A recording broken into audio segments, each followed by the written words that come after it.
एक हरा भरा बगीचा में रंग बिरंगे खुशबू से भरा हुआ है। उस बगीचा के एक कोने में एक छोटा सा अंडा पत्ता पर पड़ी थी। कुछ दिन बाद उस अंडा से एक छोटा सा कैटरपिलर बाहर आया। कैटरपिलर बहुत भूखी थी।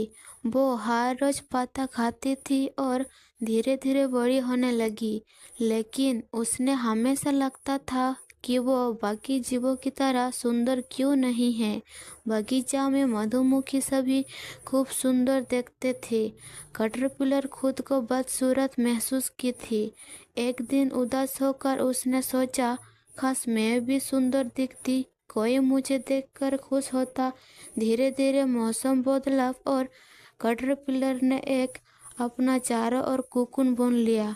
उसे समझ तक उसमें सो रहा है, अपना अंदर कोई बदलाव हो रहा है। कई दिनों बाद जब सूरज की सुनहरी रोशनी कोकून पर पड़ी, कोकून हल्का हल्का हिलने लगी और फिर कोकून फट गई।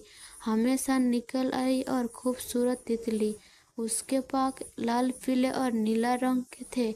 जब उसके पहली बार उनसे हवा फैलाई, हवा ने उससे सहारा दिया और उड़ने लगी। वही तितली बगीचा की शोभा बन चुकी थी। सभी देखकर खुश होते थे, मधुमक्खी और यहाँ तक कि फूलों भी मुस्कुरा देती थी। तितली आसमान से उड़ते हुए सोचा, हर बात मुश्किल से होता है, पर अगर हिम्मत रखते तो जिंदगी अपना भी पंख दे देती है।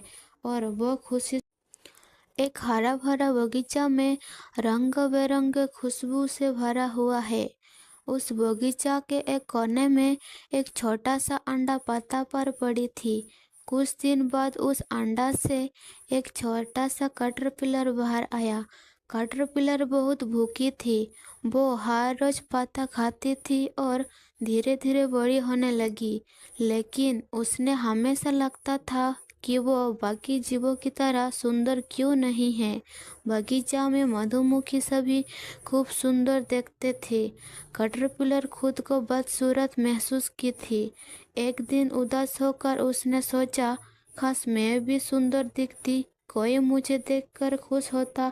धीरे धीरे मौसम बदला और कैटरपिलर ने एक अपना चारा और कोकून बुन लिया। उसे समझ तक उसमें सो रहा है, अपना अंदर कोई बदलाव हो रहा है। कई दिनों बाद जब सूरज की सुनहरी रोशनी कोकून पर पड़ी, कोकून हल्का हल्का हिलने लगी और फिर कोकून फट गई। हमेशा निकल आई और खूबसूरत